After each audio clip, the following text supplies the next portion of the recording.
Bismillahirrahmanirrahim.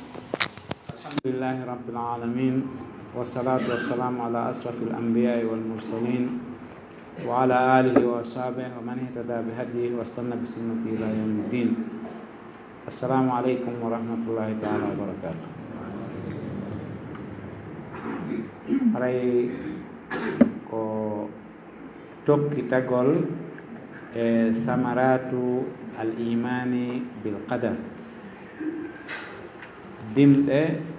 ko gomɗinɗo taƴaale Allah ɗen heɓata kon. Haray rimande neɓere nden ko assajaatu wal iqdam. Assajaa ko cuucal, wal iqdam ɗum kadi ko cuucal, kono ko yaarugol yeeso. Yaarugol yeeso hara waɗaali ɗiɗi ko fokkitani fiimum kon. Ko ɓuri heewde kon cuucal ko jikku waɗeteeɗo e neɗɗanke, hara o hulataa goonga, o hulataa feloore. Iqdaamu on ko hasii kon kañum kadi ko cuucal yowndirɗum e hare, hara ooti ka fokkiti yiltitotaa ko ɓaawa few. Ko ɗum si Buhuturi mo mari deftere nde ne diwanul hamasa. On diwan ko gimi, kono ko yewtayɗi fii cuucal, mo yewta fii suusuɓe. Ko iqdaamu on o addi ɗon iqdaamu amrin fi samahati hatimi fi hilmi ahnaf fi zakai iyasi. Iqdaamu amrin fi samahati hatimi, o wii ko cuucal, kono on cuucal faandangal ɗon ko cuucal hare ka tawata si woti fokkiti o yiltitotaa ko ɓaawa, ko haa o waɗa ko faala kon ma o heddo e muɗum, kono o yiltitotaa ko ɓaawa. Hari noon on sayi ɓe mari goɗɗo wiyeteeɗo Mahdi Yakrib, on ɗon ko jeyanooɗo e ɓen suusuɓe si fokkiti yiltitotaa ko ɓaawa few. Ko ɗon ɗum ɗon o golliri kanko Buhuturi iqdaamu amrin, ɗum ko amritni Mahdi Yakriba fi samahati hatimi, yani hatimu ta'i on kadi hari ko dog ko fota o yewti no doggal on ɗon ngal. Fi hilmi ahnaf, ahnaf bun Qaysi Tamimi on kadi hari ko muññinooɗo moƴƴa, o yewti fi muñal on ɗon ngal kañum kadi. Fi zakai iyasi, ɗum ɗon kadi ko margol hakkil wawɗo jaɓɓitaade piiji ɗin ka yani ɗon e ɗon, hara miijitagol ko pandi ala, landagol ala. Ɗum kadi ko Iyas bun Muawiya. Almuhimmu sajaa on e iqdaamu on ko firo wooto, ko yen sennidir sajaa e iqdaam ko firo wooto, kono sajaa on no ɓuri yaajude ma'ana, cuucal ngal no yahi e piiji ɗin fuu. Amma iqdaamu on ko cuucal kono ko yaaray ngal yeeso fii gere hara woti yiltitotaa ɓaawa. O wi noon al imanu bil qadar yabasu fil mumini sajaa ala muwajahati sada'id. Wo gomɗingol taƴaale Allah ɗen no memminana julɗo on cuucal, naɓanamo cuucal, o suusa woggondirgol e sattendeji, o suusa fewtondirgol e sattendeji, hara o ala ɗeñƴaade, o ala hulde hay hunde. Kala sattende arde mo waawi dartade. Wa yuqawwil azaim, no tiiɗina pellita, yani si tawi goɗɗo gomɗini taƴaale Allah ɗen o anndi ko woni ho ko woni koye hoddiroore Allah waɗata, haray ɗum ɗon waɗay haa tawa ko yani e makko o suusay dartaade, o heɓa pellital timmungal ka tawata ɗum ɗon tutinayi wonki makko kin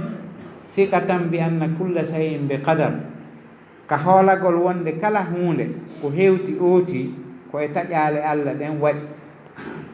taƴaale Allah ɗen no mari geɓe ɗiɗi ko tawata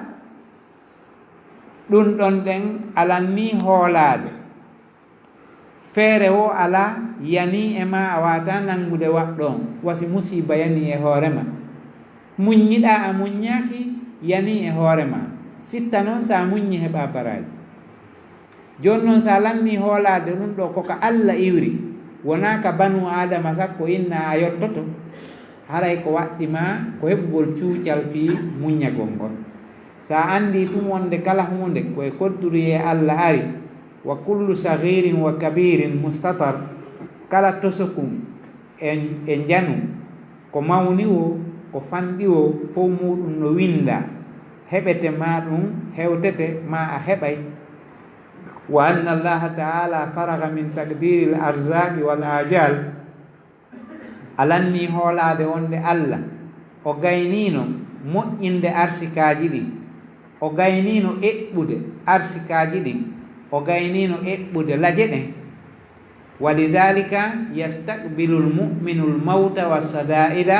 wa huwa mutamassilun qawla llahi azza wa jal qul lan yusibana illa ma kataba llahu lana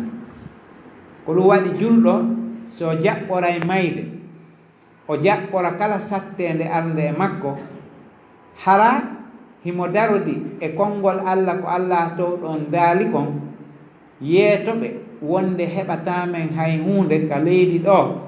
si wona ko Allah on hoddirani men yo hewtumen hewtatamen hara himo ƴetti ɗum ɗon waɗi yeeso makko himo ƴetti ɗum ɗon waɗi dayginorgal ko dayginora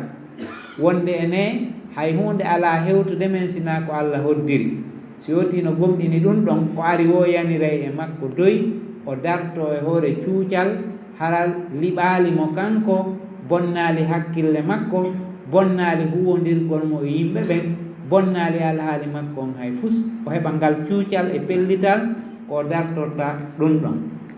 wa bidalika yataharraru lmuminu min alhawf sabu ɗum ɗon waɗa e haa julɗo on o rinɗa e kulol wala yazillu illa lillah o hayfinantako o hoykinantako si wona Allah li anna allaha huwa alladi yamliku risqa sabuna Allah ko kanko jogii arsike makko wa ajalahu e lajal makko ngal wa amrahu kulla e muradu makko ɗum fuu kala muradu makko ɗum arsike makko on lajal makko ngal e golleji makko ɗin fof e muraduji ko mari kon fof ko Allah subhanahu wa ta'ala on jogii joni noon si tawi goɗɗo no gomɗini ɗum ɗon haray hulgol goɗɗum ala innugol ene tigi tigi on ko ɓaymi inniti kaari ko ɓaymi feggike nokkel kaari ko ɓaymin e kaari men haaɓi ko ɓaymi yaari ngosen ngoɗo ko ɓaymi waɗi hunde kaari ko ɓaymi yaari ko ɓay kaari wowluno mi janñataka kaari wowluno mi dekkataka sifa ɗin haalaji fof komo gomɗina taƴaale Allah ɗen wowlata ɗum so tino gomɗini taƴaale Allah ɗen ko yani e makko o wawa e dartade ɗum hara wuri haala yimɓe ɓen wuri battinta e makko e sifa ɗin ɗon pi qala sayyiduna rasulullah sallallahu alayhi wa sallama libni ammihi Abdullah ibni Abbas radiyallahu anhuma wa alam annama asabaka lam yakun liyukhti'aka wa annama akhta'aka lam yakun liyusibak nulaaɗo meɗen on mo jam e kisi woni e mum on makanno geɗal bappa maɓɓe maketeɗo on Abdullah ibni Abbas tawi nulaaɗo on sallallahu alayhi wa sallama no baki Abdullah ibni Abbas e mbaɗɗateri maɓɓe hiɓe tooli yeeso hiɓe baki Abdullah ibni Abbas ka mbaɗɗateri maɓɓe ɓe yewti ɓe ɗon ɗen konnguɗi tawhiidi ɗi tawata batte muɗum koko luttata no jeeya noon e ɗin konnguɗi ko ɓe makani ɓe wo awa anndu kala ko heɓuma e nambal kala ko hewtuma ya anndu ɗum ɗon wopatanoma woni few kala ngal rewruɗa wopatanoma anndu ɗum ɗon kala ko hewtuma ya anndu ɗum ɗon hali be hewte kala ka rewɗa wopatama few kala ko wopuma kadi ya andu tawno heɓatama Allah tay hoddiri heɓatama ko ɗum waɗi si wopuma ina ya inno ko miɗo looti woporal miɗo jangi woporal miɗo meli fi lekki woporal he onno mari lekki hijab ko heɓuma o andu hari wopatama ka rewɗa o ka rewɗa kala ko wopuma kadi andu tawno Allah hoddiri hewtatama ko ɗum waɗi si wopuma wona innugol oɗo ko lekki woporal looti ma oɗo no waɗiri nini ɗum ɗon fof ko haala waalam bi anna al umma law ijtama'at ala an yanfa'uka bi shay lan yanfa'uka illa bi shay'in qad katabahu Allahu laka wa law ijtama'u ala an yadurruka bi shay lan yadurruka illa bi shay'in qad katabahu Allahu alayk rufi'atil aqlam wa jaffatis suhuf. Kanko nulaaɗo meɗen on sallallahu alaihi wasallam ɓe makani Abdullah ibn Abbas radiyallahu anhuma wo andu tum fiɓa ka wonkima fiɓa ka ɓernde maɗa wonde si tawi tagu mum fof hawtiti fi waɗangol ma goɗɗum e moƴƴere waɗangol ma goɗɗum e nafa ɓe wawatama waɗande on ɗon nafa ɓe nafire si wona hunde ko Allah on hoddirannoma wonde ɓe nafirte o rewna noon e maɓɓe o hewtina nafa on si mofte ɗen kadi fof hawtiti jiwndima fi tampinirgol ma goɗɗum ɓen ɗon kadi wawatama lorrirde ma goɗɗum si wona goɗɗum ko tawata num Allah hoddirino ɗum ɗo lorrete sa fiɓi ɗum ala tampude hella miijo fi taƴale Allah ɗen ko yani o maɗa kon ala tiiɗinde ko heɓuma kon ala tiiɗinde ko heɓuɗa kon ala farorde ala bewirde ya ando nangorguma hokkuma ko heɓuɗa kon wona jayre ma kadi liɓi ko yani kon e hoore maɗa wona ɗum sa andi ɗum ɗon a andi wonde nulaɗo on sallallahu alaihi wasallam ko ɗum makani o sahabajo tedduɗo o maki karambi ɗin fof windino ko windata kon ɗi ittama kadi windata ɗon ɗereji ɗin kadi yoori e ko winda kon Allah windino ko waɗata kon fof no ari hadise nulaɗo no maki ko Allah atti tagude ko karambol o wi windu ko watta kon ha ñande dalgal karambol ngol windi fof joni noon ɗum ɗo windanoma sansatako hay hunde ala ko waylata ɗum ɗon nattira ɗo ma yiltira ɗo ma waylidira no wonirta noon wawata gasude ɗum ɗon fof windanoma ka lawhil mahfuz fof muɗum no windi ka lawhil mahfuz o hadise ɗo imamu Ahmad no fillimo ka musnad makko imamu Tirmizi kadi no fillimo ka sahih jami'u Tirmizi o maki kanko imamu Tirmizi hadisun hasanun sahih hadise on ko moƴƴo ko selluɗo kadi o hawtita e ɗiɗo ɗiɗi noon kanko imamu Tirmizi e ñawore ko ñawata kon khamisan joyi on sabatul mu'min amama al ibtila'i bil khayri wa sar no jeeya e dimɗe gomɗingol taƴale Allah ɗen tabitugol julɗon yeeso jarriborede moƴƴere e jarriborede bone al insanu ida asabahu al khayru batira wa tarra neɗɗanke si tawi woni ɗen hina o gomɗinɗo gomɗinal temmugal si tawi o heɓi moƴƴere o beway o hodito o sikka ko gorgu makko ko wakkilare makko ko ñeeñal makko ko hakkille makko ko ɗum okkimo ko heɓi kon o bewa o hoditora kadi ko waɗi kon ha ɗum ɗon heɓi sababuji ɗi o dillini ɗin ha ɗum heɓi o hoditora ɗum ɗon kañum kadi o heɓa ko wiyete kon hurur neɗɗanke mo gomɗina Allah gomɗina taƴale makko ɗen o heɓa e hurur yani hoditagol o heɓa punti hoɗo ka wonki makko o famina kanko sifa makko ala e wakkilade sifa makko ala e ƴoƴande piiji ɗin o sikka ɗum ɗon wa ida asabahu sar wa nazala bihi l bala si tawi boni hewtimo jarrabuye jippike e makko jazia o gufito wa hadina o suno oɗo neɗɗanke mo tata limanu muɗum sella limanu makko ngun ko ñawngu so heɓi moƴƴere o bewayi so heɓi bone heƴata e makko o gufito wala ya'simu al-insana min al-batari wat-tughyani idha asabahu al-khairu wal-jaza'u wal-halau idha asabahu as-sarru illa al-iman bil-qadar. hay hunde renata neɗɗanke heedamo e bewre, heedamo e faar, heedamo e bungugol e faaragol. si tawi o heɓi moƴƴere o ronka bungude,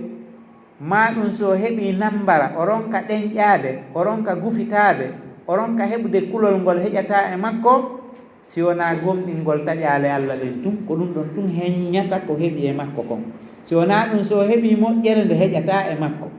so heɓi bone kadi heƴata e makko. kono julɗo gomɗinɗo taƴaale Allah ɗen so heɓi moƴƴere ko nde mawni o heƴay e makko o bewata, so heɓi bone kadi ko tiiɗi o ko tiiɗi heƴay e makko, kan kadi o gufitatako o yenna o duka.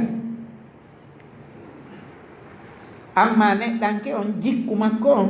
si tawi woni hina o julɗo julɗe limanu makko sella, ko so heɓi moƴƴere heƴata e makko o beway, so heɓi bone kadi heƴata e makko o muñatako. ko ɗum waɗi si Allah subhanahu wa ta'ala sifi fi on alhaali neɗɗanke ɗon go kadi o daali innal insana khuliqa halu'a idha massahu sarru jazua wa idha massahu alkhairu manua illa almusallin. ɗon kadi mo sifi neɗɗanke on alhaali makko on, moƴƴere si ari heƴata e makko o bewirande, si bone ari kañum kadi heƴata e makko o gufito. si wona jogiiɗo limanu selluɗo mono gomɗini taƴaale Allah ɗen, ɗum ɗon heɓatama. o daali o aya ɗo kadi ma asaba min musibatin fil ard wala fi anfusikum illa fi kitabin min qabli an nabra'aha inna dhalika ala Allahi yasir likay la ta'asaw ala ma fatakum wala tafrahu bima atakum wallahu la yuhibbu kulla mukhtalin fakhur. o daali heɓata masibo e masiboji ɗi, heɓa goɗɗum ka leydi ɗo, ma ɗum ka wonki makko, ma ka jawdi makko, ma ka teddungal makko, si wona ɗum no windi ka lawhil mahfuz, ko adi konko heɓi mo moƴƴineede, ko adi ɗum seheede, ko adi ɗum ɗon tabintineede, hari ɗum no windino ka lawhil mahfuz, ko adi ɗum ɗon wadde. yon anndunon ɗum ɗo fof no newani Allah, windugol ko waɗata kon ha ñande dargal no newani Allah, ko waɗi ko majjuɗo maapi Allah noon ko annduɗo ko watta kon ha ñande dargal ko kanko windi ɗum no newanimo. ɗum fof ko waɗiri ko fiwota on suno fi ko feƴƴiri on innon e jaka mi rewayno ɗo mi heɓatano ɗum ɗo, ma mi rewtayno ɗo mi heɓayno ɗum ɗo. jaka si mi annduno ko ngol bolol ɗo mi rewayno mi hocca ɗe kange e ɗe o da'ima, ma mi heɓa nde moƴƴere ɗo. si mi annduno jaka mi rewatano e ngol bolol ɗo mi duɗɗo ɗo, ma mi feggo ɗo, ma mi yana ɗo, ma mi tampone ɗo, ma mi hawra e ɗum ɗo. ɗum fof ko fiwota on suno fi ko feƴƴiri on heɓaali, ma ɗum bewiron. o farahu fandaɗo ɗo ko weltare bewre, wona weltare hakkindinde. neɗɗanke fof no mari weltareji ɗiɗi, weltare nde tawata ko moƴƴere jarnugol Allah, e weltare bewre ko tawata ko punti ko iworata ka seytane. wota on bewir ko Allah okki on kon,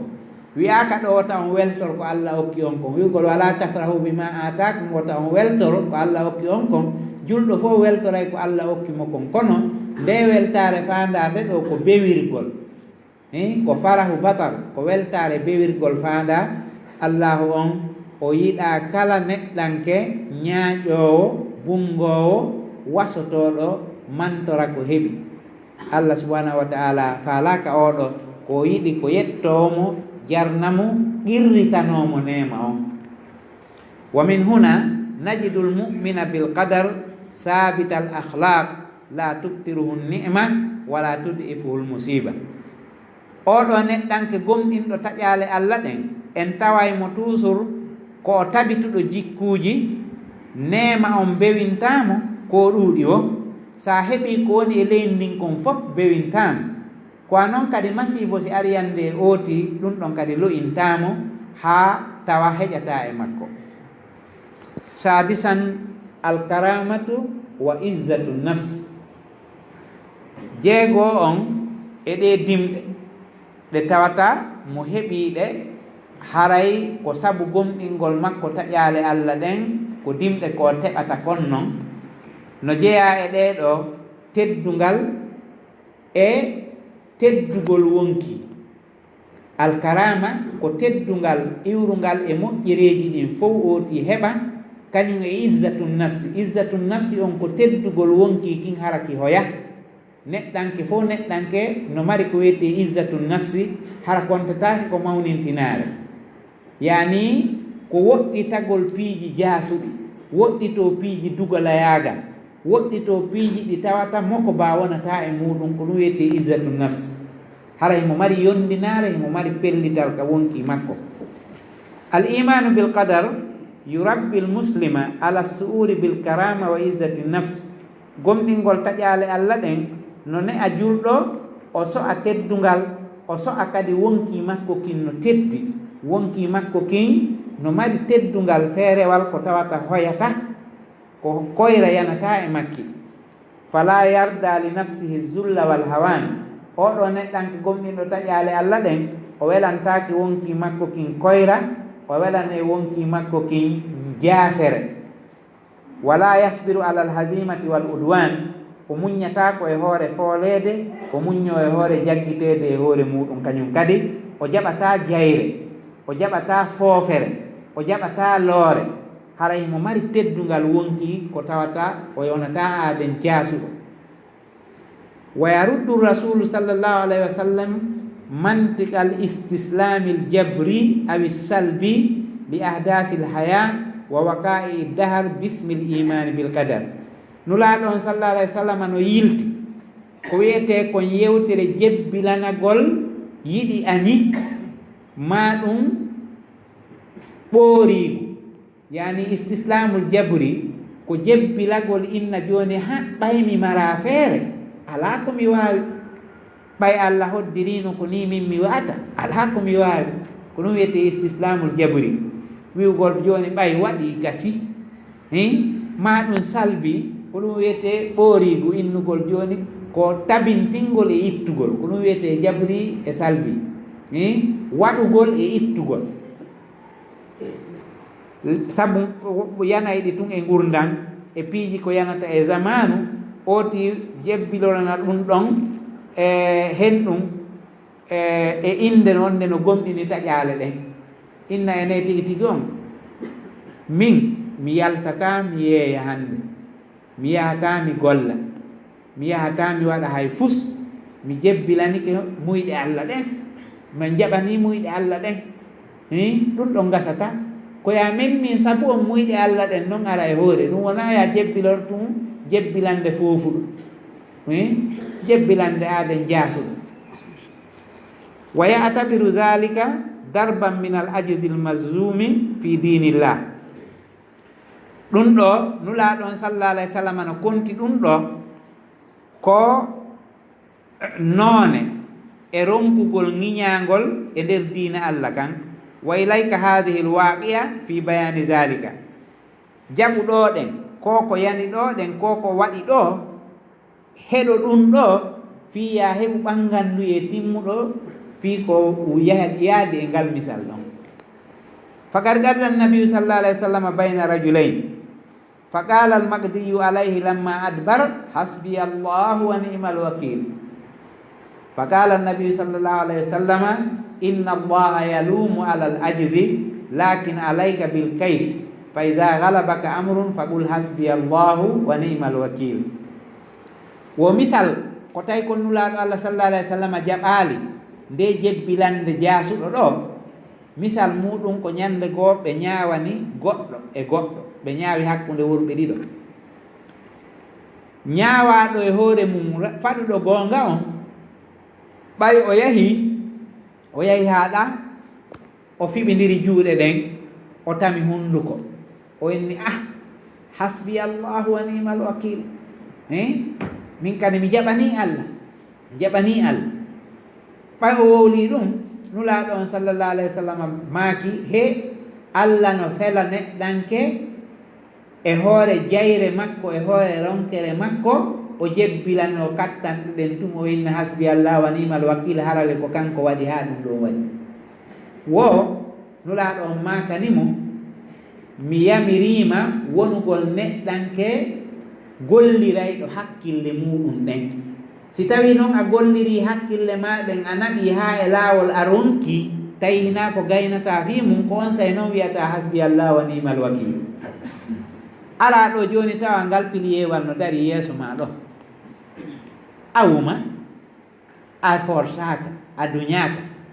wubba tun ara mbootangal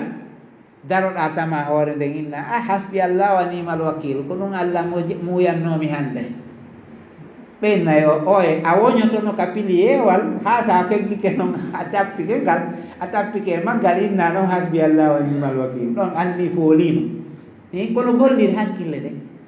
si neɗɗanke gollirali hakkille ɗen ha o gayni o inni hasbi allah wa nimal wakil nulaaɗo jaɓanali ɗum ɗo hoore noon o ñawana fenade ɓay o ñawanama tawi ko ñaawa kon e hoore makko kanko heɓi fenade o inni awa hasbi allah wa nimal wakil o kelli o fokkiti nulaaɗo maki o nano gollir hakkille maɗen si tawi noon yani e hoore ma tawi hina yani puppiɗugol ma ngol defu ma ɗum wiya noon on say hasbi allah wa nimal wakil o hadise ɗo imamu abou dawuda no fillimo e deftere ka sunanu makko kitabul aqdiya e nder sunanul abi dawuda on emo mari toon ko wiyete kitabul aqdiya kitabu on no ɓuri baabu on yaajude baabu on ko e nder kitabu on woni o wi wal ajuzu tarku ma yajibu fi'luhu bitaswif wo ko wiyete ajuzu on ronkere nden ko tertagol ko hanuno wadde sabu satagol ɓeynna ko janngo duwaɗa hendade kaydi kaariri inna ayande mi acci faɓɓi janngo hewta e na mi acci faɓɓiti janngo haadele on laawo ɗum wiyete accugol ko haani wadde sabu satagol ɗum wiyete taswifu jooɗagol tun e satagol wal kaysu al aqlu wa husnu tasarruf kaysu on ko hakkille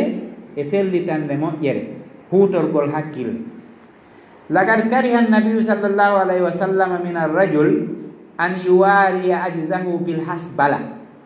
nulaaɗo on añani oɗo gorko surrirgol ronkere makko nden wiigol hasbi allahu wiigol allah yonanila min mi acciri allah inaya inno ko woni o acciri allah eto taw ha sa ronki noon accira allah kono a etate a hunde mi acciri allah ko ɗum wiyete hasbi allah ko ɗum wiyete hasbala ko wiigol hasbi allah wal hawqala on ko wiigol la hawla wala quwwata illa billah neɗɗanke o taw nulaaɗo allah sallah alih sallam añani neɗɗanke surrirgol jasere makko nden ronkere makko nden puydal makko ɗan wiugol hasbi allahu e la hawla wala quwwata illa billah eto taw sa ronki noon wiya hasbi allah badala an yuwajiha al amra bima yambagi min al hikmati wa tafattun ɗo e hooti fewtir piyake muradu ndu o fokkitani ɗum ko haani wadde kon ila e hikma ñeeñal ngal e ƴoƴalngol muradu ndun hakkilana oti jagora ɗum hasbi allahu e la hawla wala quwa fal ihtijaju bil qadar hujjinorgol taƴale allah ɗen fi gayri mawdihi har na kade hujjinorte ajuzum wastislam ɗum ɗon ko ronkere ko jebbilagol hara a yii ko yi'ata kon tewɗa pa acca ɗon ɗen memmingol sabu on acca haalanna wadde yilto inna ko qadar on waɗi ɗum ɗon ko faljere noon ko ronkere ko jebbilagol e hoore fenade wa min udiyati nabi sallallahu alayhi wa sallam allati allamaha li ashabi allahumma inni a'udhu bika min alhammi wal hazan wa min al'ajzi wal kasal wa a'udhu bika min aljubni wal bukhl wa min ghalabati ad-dayn wa qahri ar-rijal no jeyano e du'aji ɗi nulaaɗo meɗen on sallallahu alayhi wa sallam hebbinayno du'orgol o andini ɗi sahabaɓe makko ɓen kadi wiwgol allah mi moolikema mi moolorima himme ɗum woni ande e mapere mi moolorima sunagol accugol haalawo suno mi moolorima mi moolikema e ronkere ronkugol wadde ko hani wadde ha jasere heɓo e muɗum mi moolikema ngameelo mi molikema couleur reedu, mi molikema guddan. ɗiɗo fof ko jikkuji bonɗi ɗi tawata nulaɗo Allah sallallahu alayhi wa sallam no heewno moolagol ɗi Allah. mi molikema foolirede ñamande. foolirede ñamande ko ƴettugol ñamande nde oti townata, nde foolama noon hara o wawata heɓde ko yoɓira few. si tawi joni goɗɗo no yoɓede lewru ndun 1 million, lewru ndun fof ko 1 million yoɓeteɗa, ko marɗa kon fof ko ɗum ɗon. a yahi a ñawloyke lewru ndun 10 million, lekki o ta ñamande nden foole ala, ko waɗi a gollirali hakkil. yani foolugol ñamande wa qahari rijali e foolugol worɓe, yani worɓe ɓen foola oti e ka o memminori o hara kanko hunde o gaynata, o ɗum wiyete qahari rijali. nulaɗo moliki Allah e ɗum ɗon. o wi ka ta'liqi leyga rawahu Abu Dawuda fi kitabi salat. imam Abu Dawuda fillike oɗo hadise ka kitabu salati, hadise ka o du'a woni ɗo. o maki ko wiyete hammu ma yatasawwaruhu l aqlu min al makruh fil hal, koko hakkille ɗen ƴettata mbaadi piiji añiniɗi fewndo ɗon, ko ɗum wiyete hammu, mapere ande. hasanu on ko lima waqa fil maadi, ko tuma feƴƴi few oti suno woyta, ko ɗum wiyete hasan, ko woytugol ko feƴƴi. ajuzu on ko diddul iktidari, ko angal heɓugol no dartora ko faalate dartade kon, ko suttani woti kon fof hara o heɓatano feere no dartora ɗum ɗon. wal kasalu diddul nasat, ngameɗo on ko angal softere, hara hay hunde kanko o gaynata no liɓi nokku ngotu ɗum hunde watta. jubnu on ko diddu sadia, koko wopodiri e cuucal wiyete jubnu couleur reedu. wal buhlu on guddan ɗan diddul karami, koko wopodiri e dokkal. galabatu dayni on siddatuhu wa sikaluhu, ko tiiɗugol ñamande nden e teddugol ñamande nden. gaharu rijali on siddatu tasallutihim, ko sattugol wurtagol maɓɓe, lima fi dhalika min al wahan, sabu ko oti heɓata kon e loore, fi nafsi wal maasi, ka wonki e ka gurda. ɗum ɗo fof nulaɗo on no molotono Allah e muɗum, o yamirayno sahaba ɓen kadi yoɓe moolo Allah e ɗiɗo piiji. haray gomɗingol taƴale Allah ɗen haray hollay oti yo geru o moƴƴina, o tabintina wonki makko ken, o heɓa ko wiyete izzatu nafsi, hara ko woni o innale o acciri Allah, o ronka wadde no waɗirten. sallallahu alaihi wasallam. haray darton e dartomo hande makko.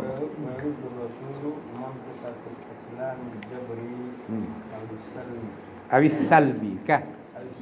naam naam, yani nulaɗo Allah sallallahu alayhi wa sallama no rutti yewtere ko wiyete mantiqe, koko tawata a faamay e nder yewtere nden, jebbilanagol forcé,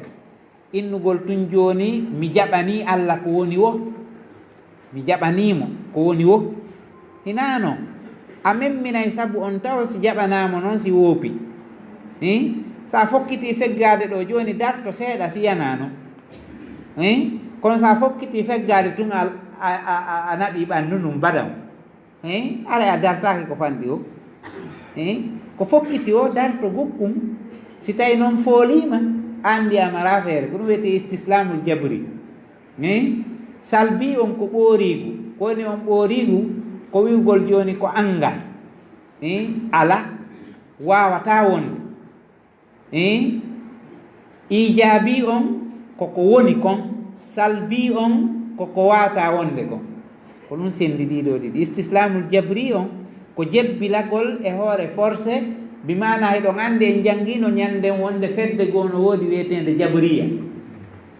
en janngi fiɓen ɗon ka jabriya ko hombo anditanta en ko hemɓe woni ɓen, ɓay en janngay wonde.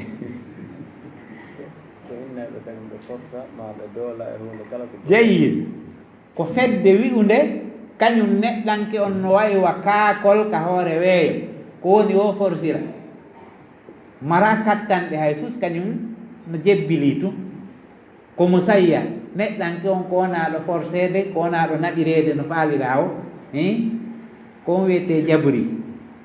joni noon Allah fawima goɗɗum inna a tigi tigi on min mi ala wadde,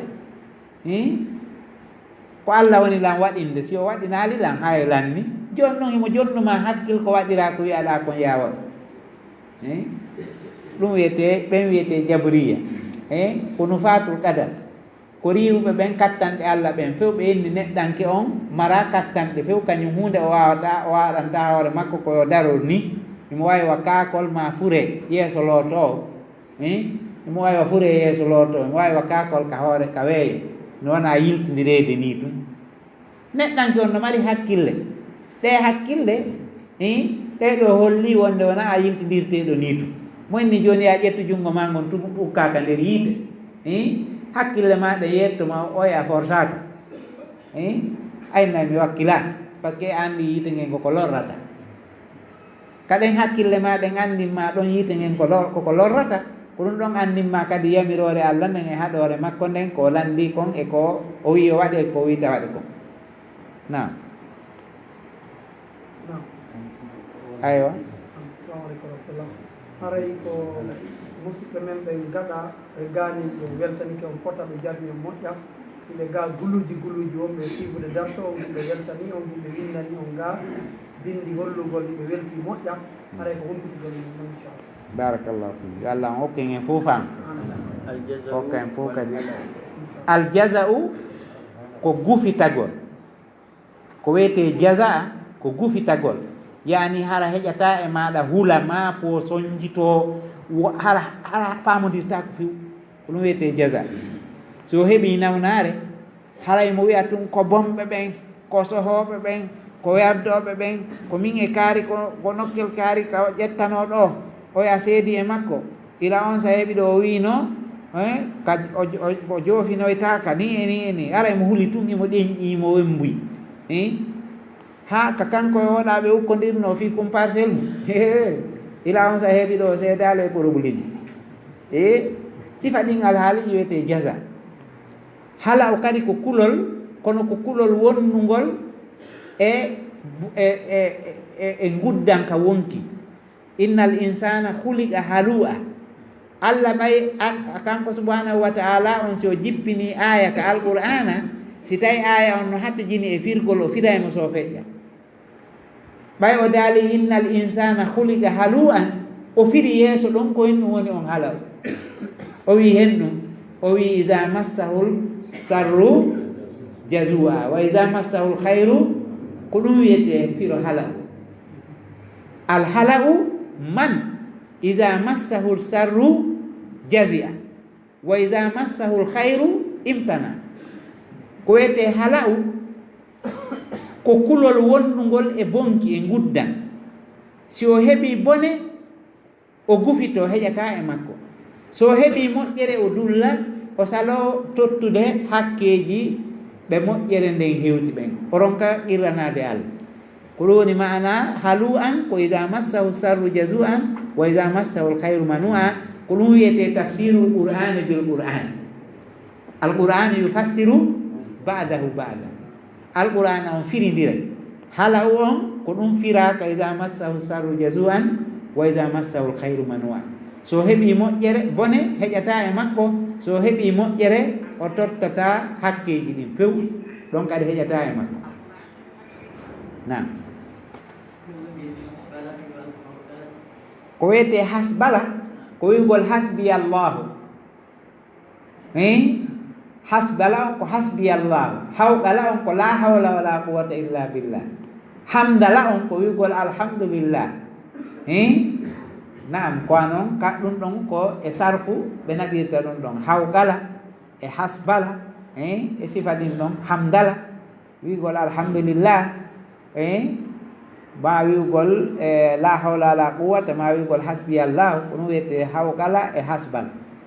naam na ina ka bindi kono ko ka darsu ko ka darsu na noon ka bindi awa naam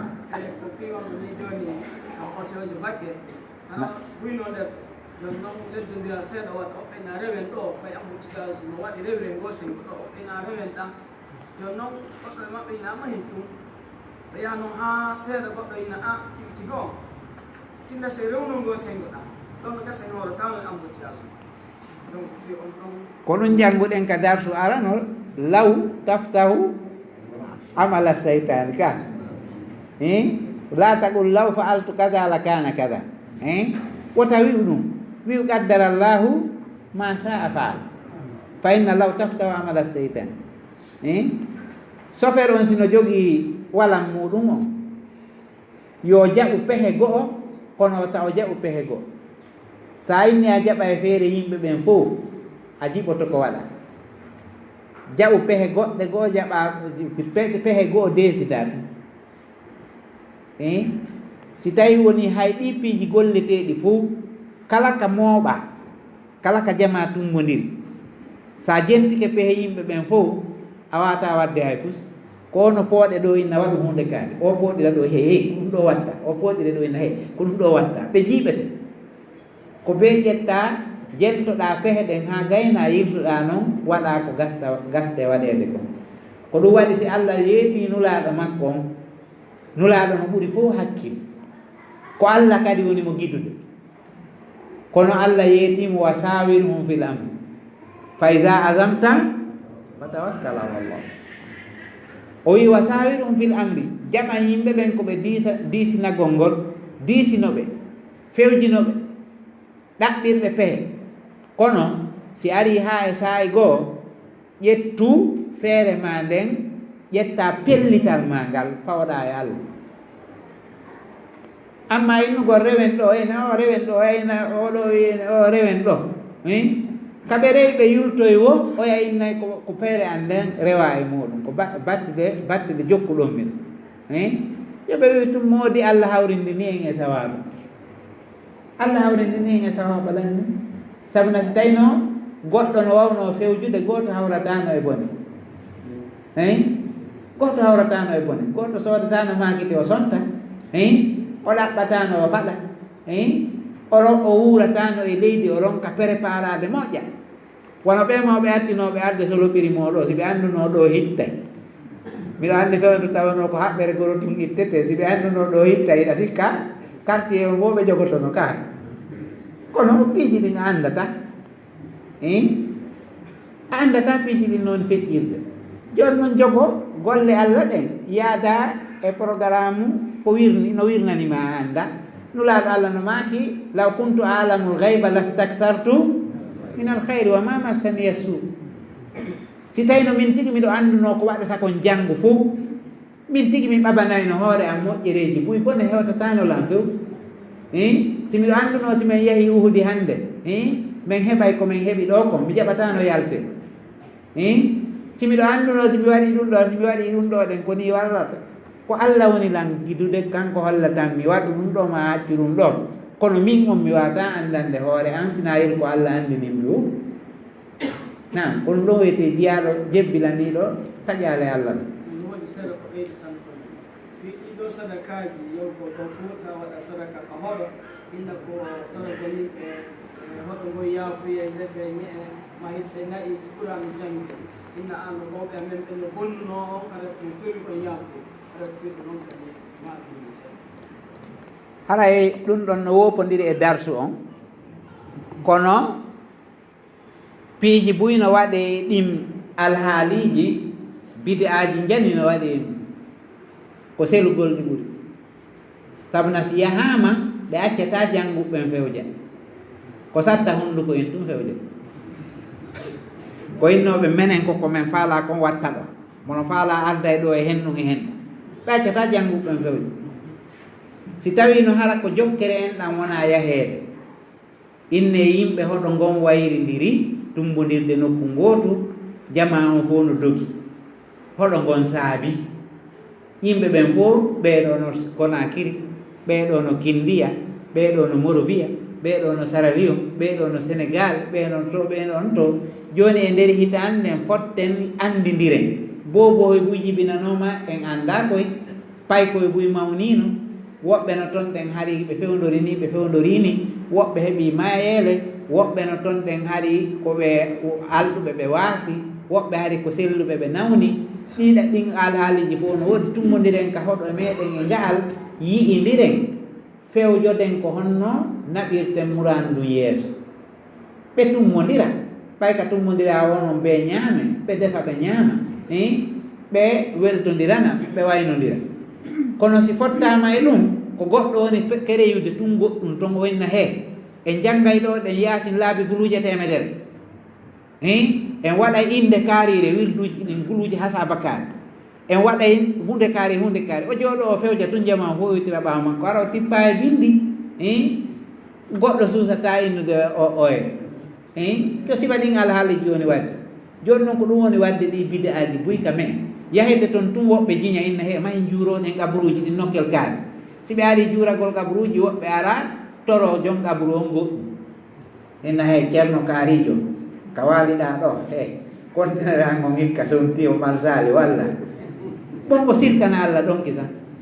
kaarijo waliyu kaari miɗo ɗaɓɓude laamu ɗi duuɓi fof miɗo yangade fimo mi ronku heɓude wallanmi laamu bon sifa ɗin piiji fof ayi ɗen tummodire tawa no hurɓini ha feƴƴiti ko woni wadde e muɗum ko ɗum waɗi si tawi nono yahede kono hara koye hoore ñeeñal organisé hawtite yahugol ton ɗen waɗa waaji karamokoɓe anduɓe ko gandal laaɓugal poyi huloɓe Allah nodde inna minen go holɗo meɗen tummodiri ɗo e ngal ɓen ɗon ara janggana ɓe goɗɗum e ƴiye alqur'ana firana ɓe janggana ɓe goɗɗum e hadiseji nulaɗo firana ɓe janggana ɓe goɗɗum e sariyaji Allah ɗin ɓanginana ɓe heɓoto e nder temedere gooto yiltiɗo e laawol oñaare arti e peewal kono ko yawgol tum waɗa giiru garare yilto waɗa pagayi wi ngi ala lando jooɗo e nder balɗe tati nayi ara ɓende ko fidawen yani no wondi e palji ha no yana e ɗum yo yimɓe ɓen wakkilo sifa ɗin golleji sino wadde kaaliseji buy dépensé nayi capanɗe hirse kolce hasaba kaari itte sadakaji ɗum e ɗum hara ko e ko nafata yehi nam